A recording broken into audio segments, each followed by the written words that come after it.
এক যুগেরও বেশি সময় ধরে নারায়ণগঞ্জের ফতুল্লা এলাকায় একটি জমি কিনে সেখানে রডের ব্যবসা করে আসছিলেন আশিকুজ্জামান শরীফ। গত 5 আগস্টের সরকার পতনের পর হঠাৎ করে বদলে যায় শরীফের জীবনের গল্প। তিল তিল করে গড়ে তোলা শরীফের রডের দোকানে 11 আগস্ট দুপুর 2টার দিকে দেশীয় অস্ত্র হাতে নিয়ে ঢুকে পড়েন একদল মানুষ। ভাঙচুর চালায় তার দোকানে, লুট করে নিয়ে যায় টাকা ও দোকানে থাকা রড। দেশীয় অস্ত্রের মুখে ভয় দেখিয়ে দোকান ছাড়তে বাধ্য করেন শরীফকে। যমুনা রেফ্রিজারেটর, খাবার ফ্রেশ তো লাইফ জম্পেশ। 11 তারিখে আমাদের ম্যানেজার সহ আমরা ব্যবসার কাজে ছিলাম, ব্যস্ত ছিলাম। এমতো অবস্থায় রিয়াজ সাহেব আমাদের পাশেরই ওনার মিল মালিক, উনি সহ কয়েকজন সন্ত্রাসী আইসে এলোপাতাড়িভাবে মানে অস্ত্র শস্ত্র নিয়ে আমাদেরকে করে, তখন আমরা ওই দোকানের থেকে পালাই চলে যাই। মানে আমরা এখন জানতেছি যে উনি বিএনপির সাথে জড়িত, সেই জন্য আর কি আইসে উনার ওই বিএনপি বলে এইটা উনি করতেছে। শরীফের দোকানের নাম মেসার্স শরীফ ট্রেডিং কর্পোরেশন। ঠিক তার পাশেই ছিল আহমেদ রিয়াজ নামের এক ব্যক্তির একটি ফ্যাক্টরি। মূলত তারই সন্ত্রাসী বাহিনী এই হামলার ঘটনা ঘটিয়েছে বলে অভিযোগ করেছেন আশিকুজ্জামান শরীফ। বলে যে আমি বিএনপি করি, আমি এখন দেশ স্বাধীন, আমার মনে যা চাই এরকম।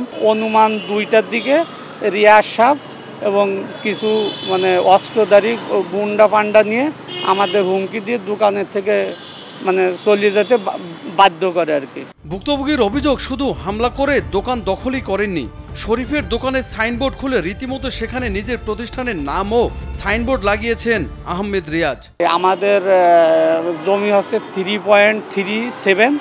আমরা এক পর্যায়ে মাপ দেওয়ার পরে যার যার অবস্থানে আমরা অল করি, মানে দোকান করি, অল দেওয়ার পরে যার যার এতদিন আমরা সুন্দরভাবে খেয়ে আসছিলাম। এই ঘটনার পরে দোকানে যাওয়া তো দূরে থাক, ওই এলাকাতেই পা রাখতে পারছেন না দোকান মালিক শরীফ ও তার কর্মচারীরা।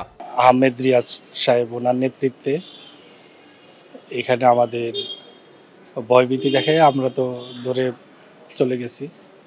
ওনারা টিনের চাল টাল যা আছে সব খুলে ওয়াল টল ভাঙচুর করে মালামাল করে নিয়ে ওরা চলে গেছে, ওরা নিয়ে গেছে। রাস্তা দিয়ে যায়, তখন দেখি যে ওইখানে লেখা এই জমির মালিক আহমেদ রিয়াজ। দোকান দখলের বিষয়ে ফতুল্লা থানায় একটি সাধারণ ডায়েরি করেছেন শরীফ, কিন্তু থানা থেকে এখনো কোনো রকমের সহায়তা মেলেনি তার। জিডির তদন্তকারী কর্মকর্তা জানান তিনি ছুটিতে ছিলেন এবং সাম্প্রতিক সময়ে অন্যত্র বদলি হয়েছেন।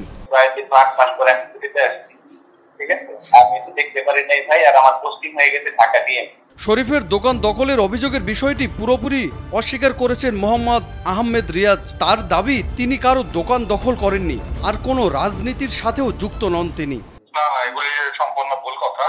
আমি আমার জায়গার মধ্যেই আছি, আমি অন্য জনের জায়গা নিতে যাবো কেন? আমি প্রতিষ্ঠিত ব্যবসায়ী, আমি অন্য জায়গা নিতে যাবো কেন? আমি এপিসির একজন মেম্বার, আমি ভাইস চেয়ারম্যান, আমি এগুলি জায়গা নিতে যাবো কেন? কার দোকান কোনো ভাঙা তো দূরের কথা, কার দোকানে আমি যাবো কেন? আমি 300-র মধ্যেই আছি, উনি 299-র মধ্যেই আছে। আমি কোনো রাজনৈতিক ইয়ের সাথে জড়িত না, আমি ব্যবসা করি, যে গভর্নমেন্ট আসবে আমি তাদের সাথেই আছি। দীর্ঘদিনের ব্যবসা প্রতিষ্ঠান ফিরে পেতে দাঁড়ে দাঁড়ে ঘুরে বেড়াচ্ছেন আশিকুজ্জামান শরীফ। এই ঘটনায় জড়িতদের শাস্তিও চান তিনি। জনি রায়হান, কালবেলা।